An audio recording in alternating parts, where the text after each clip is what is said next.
2 நாளைக்கு முன்னாடி ஒரு வீடியோ ஒன்று போட்டிருந்தேன். சென்னை கத்திப்புரா மேம்பாலம் அதிமுக ஆட்சியில் புரட்சித் தலைவி அம்மா அவர்களால் கொண்டு வரப்பட்ட திட்டம் அப்படின்னு.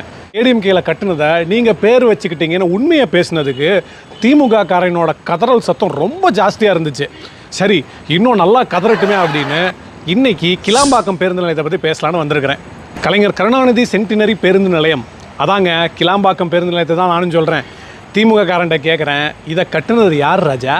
இதுக்கும் 4 பேர் வருவான். இதை கட்டினது தமிழ் கவிஞர், திராவிட மன்னர், சீரும் சிங்கம், பாயும் புலி, மாண்புமிகு முதல்வர் மு.க. ஸ்டாலின் அவர்கள் தான் கட்டினாருன்னு சொல்லிக்கிட்டு அக்மார்க் ஸ்டிக்கர் ஒட்டுற வேலையை தானே நீங்கள் பார்த்துட்டு இருக்கீங்க.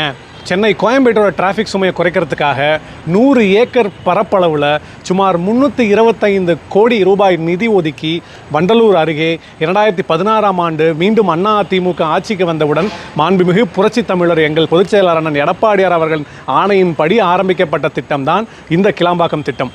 22 பிப்ரவரி 2019ஆம் ஆண்டு அதன் வேலையை தொடங்கி 2021ஆம் ஆண்டு 80% வேலை முடிந்த பின்பு ஆட்சி மாற்றம் ஏற்பட்டுச்சு. உங்கள் எல்லாத்துக்குமே தெரியும். 2023ஆம் ஆண்டு திறக்கப்பட்டது தான் அந்த பேருந்து நிலையம். என்னான்னு திறந்தாங்க?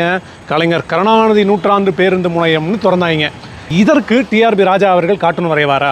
ஆமாங்க, ஸ்டிக்கர் வேலையை தான் நாங்கள் பார்த்தோம் அப்படின்னு கார்ட்டூன் வரைய சொல்லுங்களேன் பார்க்கலாம். சரி, ஸ்டிக்கர் வேலையை தான் பார்த்துப்பிட்டீங்க, இருந்தாலும் பரவாயில்லன்னு விட்டு வச்சோம். ஆனால் எடப்பாடியார் அவர்களின் தொலைநோக்கு திட்டத்தை நீங்கள் ஒழுங்காக நிர்வாகம் பண்ணுறீங்களா? அவசரமாக கிளாம்பாக்கம் பேருந்து நிலையத்தை திறந்தீங்க, கோயம்பேட்டை காலி பண்ணீங்க. அதுக்கப்புறம் கோயம்பேட்டை என்ன பண்ணீங்க? சரி, அதை பற்றிலாம் பேச வேண்டாம்.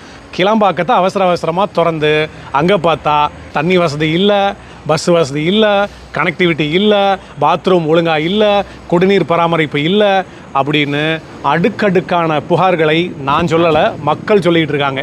அண்ணா திராவிட முன்னேற்ற கழகத்தின் திட்டத்தை மனசாட்சியே இல்லாமல் மக்கள்கிட்ட முதல்ல பொய் சொல்கிறத நிப்பாட்டுங்க. எப்படி பொய் சொல்கிறத நிறுத்துங்க. நன்றி, வணக்கம்.